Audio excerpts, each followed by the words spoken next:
Welcome back from that short break after a very interesting discussion with Dr. Chris. Now we are here with Dr. Enang Wisdom. Doctor, a very good day to you.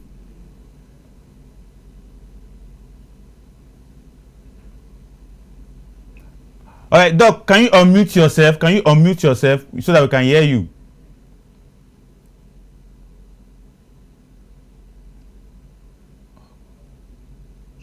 All right. All right. Okay? We can hear you now.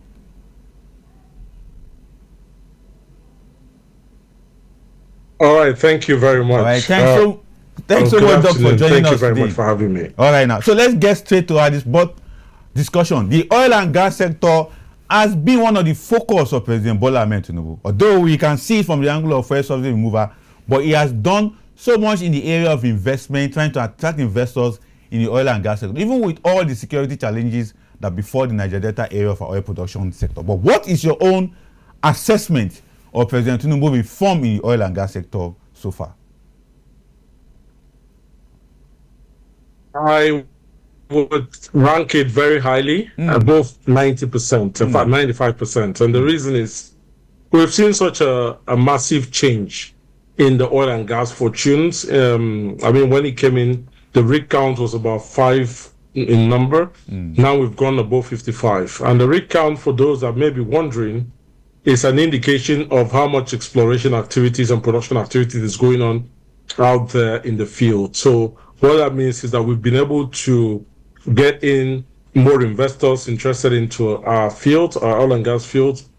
We've also been able to create the right fiscal incentives that will attract the right set of investors on a sustainable basis.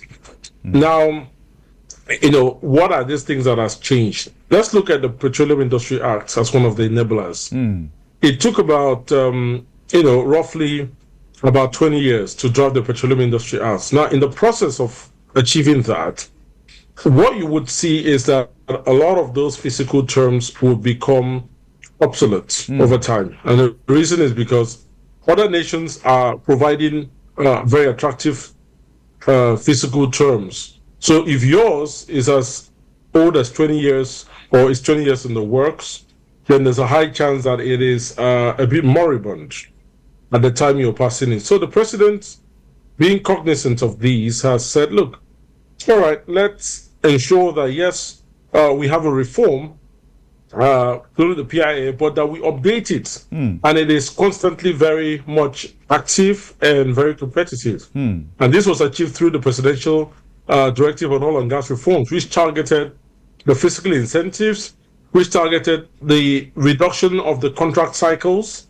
in oil and gas projects, and also made sure that the whole local content was more efficient. And so we see a president that has made that very viable. And even when we look at the whole approach through the award of licenses, the administration currently favors production bonus, which is money you get after the production has commenced, as opposed to what was obtained before, which was signature bonus. So this administration is saying, look, let's allow them pay a smaller amount, go through and develop the field, but we give them a condition that either you drill or drop. Either you drill within the time frame that you've accepted to, or you drop that and make sure that we are getting the right level of activities. And that's for the upstream side. For the midstream, there's been a lot of early stage discussion and activities around the gas network, as well as enhancing PMS transportation. So that's still very much at the early stages. There's still a lot of room for improvement. In the downstream sector, we've come through a very rocky path from a non-existent domestic refining capacity to domestic refining capacity that meets over 70% of Nigeria's needs. And right now we're headed to a point where the country is now trying to enhance pricing. So we've solved the supply situation, because it's not a recurring theme anymore that you would have a lot of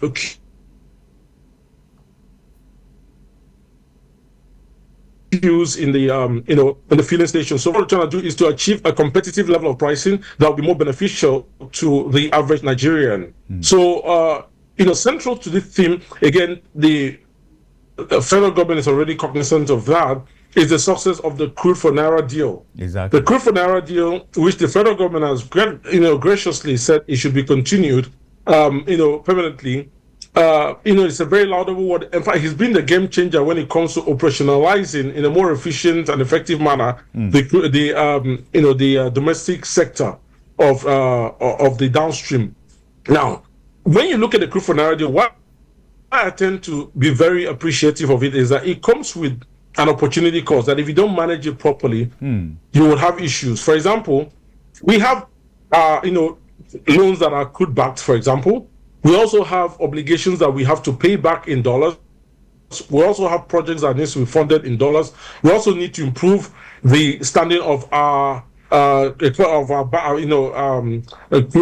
accounts or the federal government account, and which is domiciled with the CBN.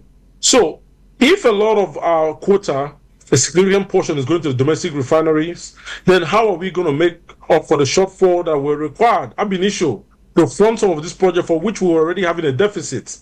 So you see that the government has put a lot of things, and behind the success of that Crude for Naira initiative means the government has found ways to do two things cleverly. To be able to boost our production, which you've seen, to be able to attenuate the side effect of this particular policy. Exactly. The second is we've been able to boost our non-oil earnings. So for the government to be able to achieve that and so pronounce the Crude for Naira deal permanent, it's a laudable one. So I think the upstream and the downstream, we have done very well. The room for improvement is in the midstream and the gas sectors. Exactly. When you're talking about the gas sector, I'm so particular about the gas sector these days because we have seen a lot of improvement in the PMS supply from Dangote, the ones imported by the Ipman and the rest of them. But the gas is still a bit of challenge for us, particularly the fluctuating price of gas has always been a challenge, and supply of it has also been a challenge. So what would be your advice to the government at the gas supply end? Because we have a special advisor to the president on gas, but although she's doing a bit, but most Nigerians still want something that can be done so that the way the PMS have become so easy, we go into the filling station, you get your PMS, but when it comes to gas, we're still having a bit of supply chain problem. All right. The issue of gas if you want to describe it, there are several fundamentals that, define the success of the gas business. We have the affordability, we have accessibility, and availability. So the issue is this: the affordability is already established, well known, well established, well spoken about. The issue is a lot of our gas is what we call gas potentials and not gas products. So, and even when they're produced, how do we send them from the area of production without the required infrastructure to the area where industrialization is required? So that is still the issue. And as I said, the presidential initiative on CNG is actively solving that. But there's still a room for improvement. I mean, gas industrialization, it's a much bigger and deeper issue than the issue of the upstream and the downstream sectors, which were already developed anyways. So I think, that's the room for improvement, and the government is already doing what it should. It just has to keep up really quick and, prioritize those activities so that we can kickstart it. At the moment, in Nigeria, we have a gas need well established because of the opportunity cost that the PMS high price produces to us or gives to us. What we need is to translate that need, the gas need, to a point where we can be able to create a sustainable gas market for the nation. Exactly. Now, talking about the gas market and so talking about the PMS, just a few days back, President Bola Ahmed Tinubu inaugurated the new NNPCL board. A lot of, tax and agenda is on this new inaugurated board. And one of it is that most Nigerians are very, very careful and asking the question, our 4 refineries, what is happening to them? From your own angle and from your own understanding, don't you think that this board need to take this initiative strongly? Because Nigerians are asking the question, the 4 refinery, what is happening to them?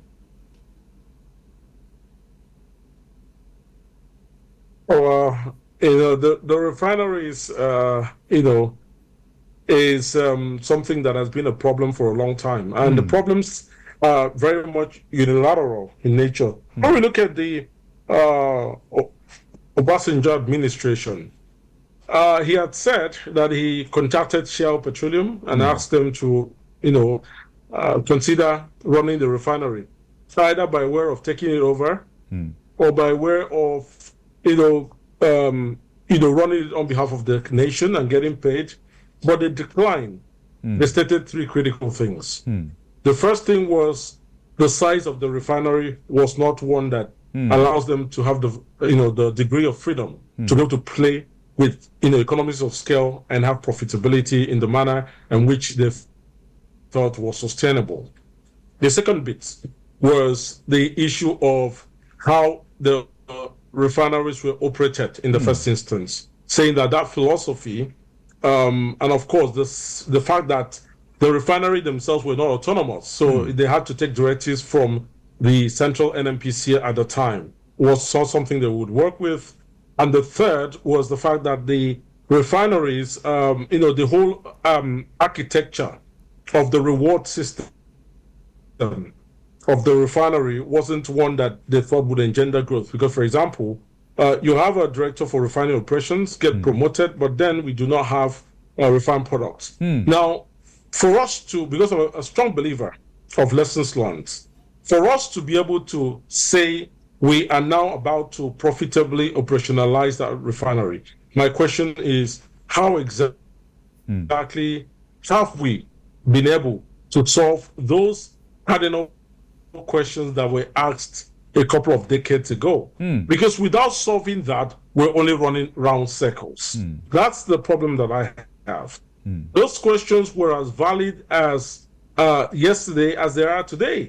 So I would like to say, I think the new NNPCL board coming in with a fresh mindset, they need to look at that again. Is it just a case of passion does not always create profits? And if that's the case, then what should we be doing? Should we consider outsourcing that to a third party who could run the refineries and sell it the way they would love to?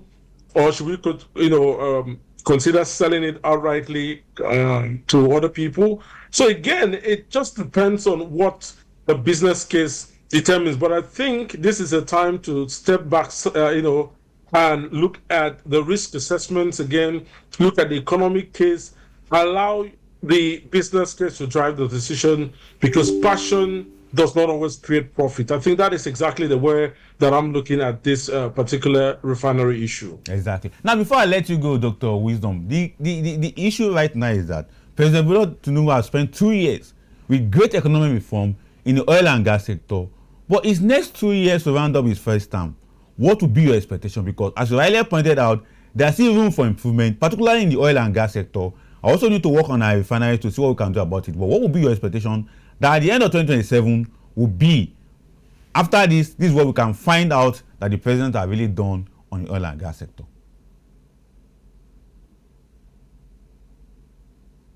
All right, so I think my expectations would be to, consolidate the gains that he has made. We're going to be seeing a lot more investments coming in because we have pledges that have yet to be redeemed from the oil and gas, at least upstream side of things. I see a more competitive downstream sector because at the moment I'm aware that a lot more licenses for even modular refineries have been given out, so we should expect a lot more refining operations that are going to be coming on board. So much so that would create more competitiveness because we have demand is already established by virtue of what the nation needs. What we'll now be seeing playing out is an increase in supply curve, which of course will take the price equilibrium to a more favorable spot. The other thing in the gas sectors is as we begin to see people operationalize their Nigerian gas flare commercialization license, we expect to see a lot more activities from the gas sector. We expect to see a lot more investments coming into the country. And I think as we begin to deepen the presidential initiative on CNG, I see the various state governors also take initiative to enable it proliferate in their state. Because I'm going to give you context.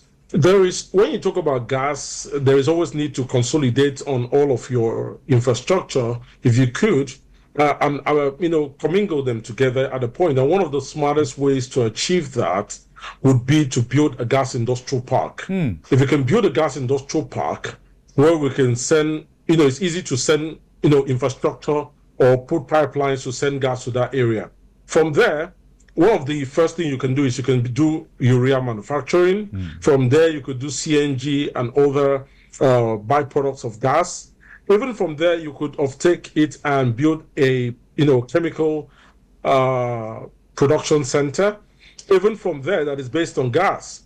Even from there, you could also have this gas create power, and then there'll be secondary offtake of the power that will be used to power other industries that need to work. And from there, you can even set up a manufacturing hub that is either taking out gas as a primary feedstock or that is also taking power to power its operations. And in such a way, you build a very linked economy where there is a primary linkage, secondary linkage, tertiary linkage, all coming together. So it allows you, because they're all in one industrial park location, it's easy to send all of your resources and put the right planning and infrastructure development around that area. So I think as the state governors take ownership of the initiative being launched by the federal government, it is time to think about how to establish the various linkages. It is also time to make sure that you begin to develop your gas market. I mean, you have a need, yes, there's a need for cheaper fuel, but how do you develop it? The gas industrial park is one of the most genius ways.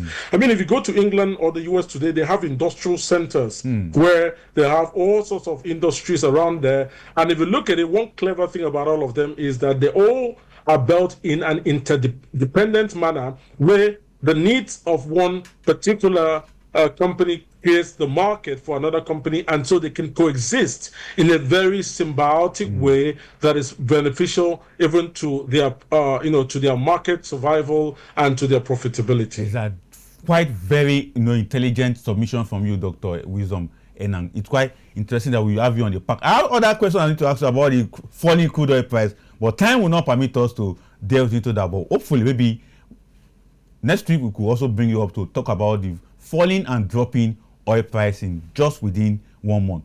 Thank you so much for coming on the show, for giving us your insight and very intelligent insight on President Bola Ahmed Tinubu's reform impact on the oil and gas sector.